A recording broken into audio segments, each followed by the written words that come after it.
Hola, buenas noches. Mi nombre es Jorge Toledo Matus, alumno del séptimo semestre de la carrera en agronomía. El día de hoy estaremos hablando sobre el parasitismo y desarrollo de la enfermedad. Para comenzar, definamos qué es parasitismo. Es la relación biológica en la que un organismo, el parásito, se alimenta y obtiene recursos de otro organismo, el huésped. Recordemos que en el video anterior hablamos sobre la fitopatología. La fitopatología estudia las enfermedades de las plantas. Recordemos también que existen dos factores que causan la enfermedad en las plantas, los factores bióticos y los abióticos. Los factores bióticos pueden ser bacterias, patógenos, virus, hongos, nemátodos, plantas, parásitas. Y los factores abióticos son la mala calidad del agua, del suelo, la humedad excesiva, encharcamientos, temperaturas extremas. Ahora, el parasitismo y patogenicidad.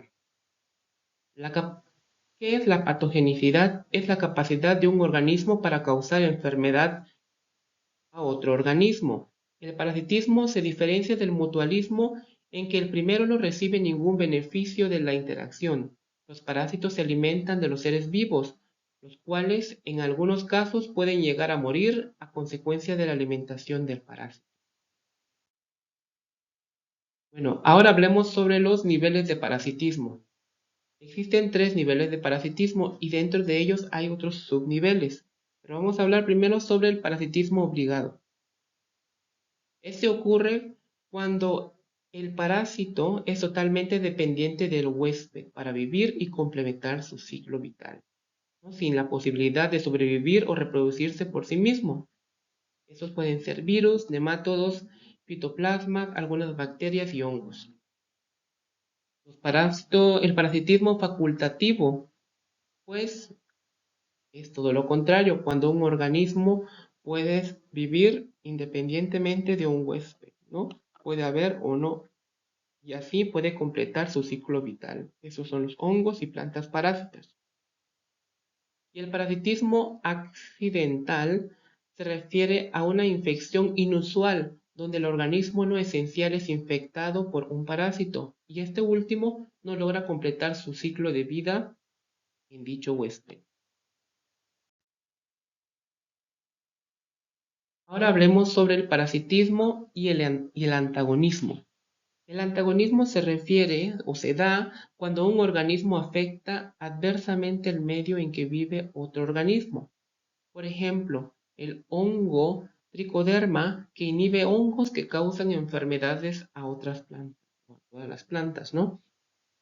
Eso se refiere a que un parásito afecta a otro parásito y de esa forma se crea un balance en el ecosistema. Rango de hospedantes de los patógenos. Bueno, el rango de hospedante de un patógeno se refiere a la cantidad y diversidad de especies de huéspedes que puede ser infectada por este patógeno. Por ejemplo, si el rango es estrecho, significa que el patógeno solo puede infectar a unas pocas especies de huéspedes, mientras que un rango amplio indica que la capacidad de infección es mucho mayor, o sea, puede infectar a muchas especies de plantas. Ahora hablemos sobre el estado de desarrollo de una enfermedad. Existen 8 estados de desarrollo: la inoculación, la penetración, la infección, incubación, invasión, reproducción, diseminación y supervivencia. Expliquemos cada una de ellas. La inoculación es el momento en que, o es la fase cuando un patógeno, como un hongo o una bacteria, llega o se aproxima a una planta. Es el primer acercamiento que tiene el parásito a la planta. La penetración se refiere cuando el patógeno intenta ingresar a los tejidos de la planta, ya sea a través de las aberturas naturales que tienen los estomas o mediante la degradación de las células sanas con enzimas o estructuras especiales como las mandíbulas. La infección. La infección se refiere que cuando el parásito ya está dentro de la planta, comienza a alimentarse de ella. La incubación es el periodo de tiempo, el lapso de tiempo desde la infección hasta la aparición de los primeros síntomas de la planta. Esa es la incubación. La invasión se refiere cuando el patógeno se extiende sobre los sitios desde los sitios iniciales a otros tejidos, o sea, cuando comenzó en una hoja se pasa al tallo y a otras hojas, a las flores y comienza a esparcirse por todo el organismo de la planta.